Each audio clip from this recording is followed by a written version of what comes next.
Hello, so my name's Marina Benoit, and I will be talking about figure drawing today. As you can see, these are my hands, and I'm going to be drawing out a few things to help demonstrate different techniques of figure drawing. So I'm just going to be going over basic techniques, and I had a couple figure drawing classes at my old university, just like a few semesters, so I'll just kind of like walk through the process of what I learned. So every day, the first thing we would do in class is draw circles on the paper. This is kind of like our warm-up because the human body can be completely depicted by circles, like when we're drawing. Like that's the only shape you need, like everything is super like organic and circular. So this is kind of just like get our hand warmed up and get us kind of in the mindset of like loose, sketchy type drawings. So here I'm gonna show you how different like ovular or circular parts can represent the body. So for example, like the fingers are like super long and the waist is kind of like trapezoidal and the head is like a more like round circle, I guess. But all of them are organic shapes, all circles. So that's kind of an important point. Like you shouldn't have any harsh lines or angles in your drawing. So I'm just going to demonstrate that further a little bit by drawing a hand. So we're zooming in on a different part of the body, like a part of the body, but just one that's not like the whole entire body.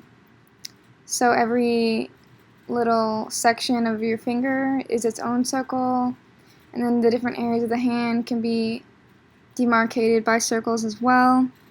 And so if you focus on any part of the body, like feet, hands, face, it's just a lot of circles. So it's pretty fun. I like drawing this way. So one way that I learned how to try to practice proportions, because it's kind of difficult, the human body, the proportions, is the 8-head scale. So here I've portioned out 8 sections, and the different sections, like the different markings, signify different things. Like the 4 is the waist, the 4 is like the bottom of the hips, 5 is waist, 7 is shoulder, 8 is head, 2 is knees, 1 is feet. So, and then here I'm demonstrating this kind of like, so the abstract figure on the left is kind of demonstrating how it works, and then so that's kind of my guideline. And so over here on the right I'm drawing a more like lifelike type of figure using my abstract drawing that I portioned out using the 8-head scale. So we can follow the same things, like the legs kind of come to the point at the middle of the figure, the top of the legs. And I'm giving her little shorts and a bathing suit top. She's gonna go to the beach. I'm saying she's a girl. Little beach hat. Alright, so here I'm gonna draw again the abstract figure that we use for the 8-head scale. It's actually a pretty useful tool in planning out balance and positioning of your figure before you add all the details. So the torso and the hips are important in finding balance and positioning. So here I'm going to demonstrate a few positions. So this one is a balanced torso, right? And hips.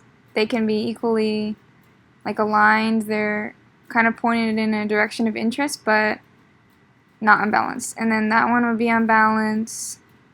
This one will also be unbalanced because if the figure's unbalanced, it's not really like lifelike, and so what we're going for is more lifelike figure. So this could be like a dynamic pose, but I was kind of taught to draw in a more realistic style. So, but not to say we can't push the limits of that. So here's some abstract figures that can kind of demonstrate how to create more interest. So the one on the left is creating interest with the limbs, and the one on the right is creating interest with the middle section, like the torso.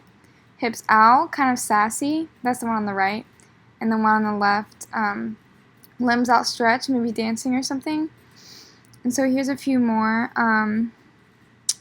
This one could be considered not balanced, but the feet and the knees are kind of over the torso section, so it could still be possible for this to be a static position.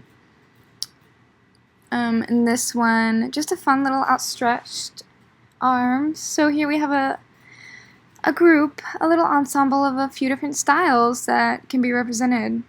There's lots of ways to go with figure drawing, so that makes it fun. And here's just a little demonstration of the positioning of the torso, hips, and limbs in that planning style that I talked about. So thank you guys for watching my video. Hope you learned something, anything really. Have a good one. Bye.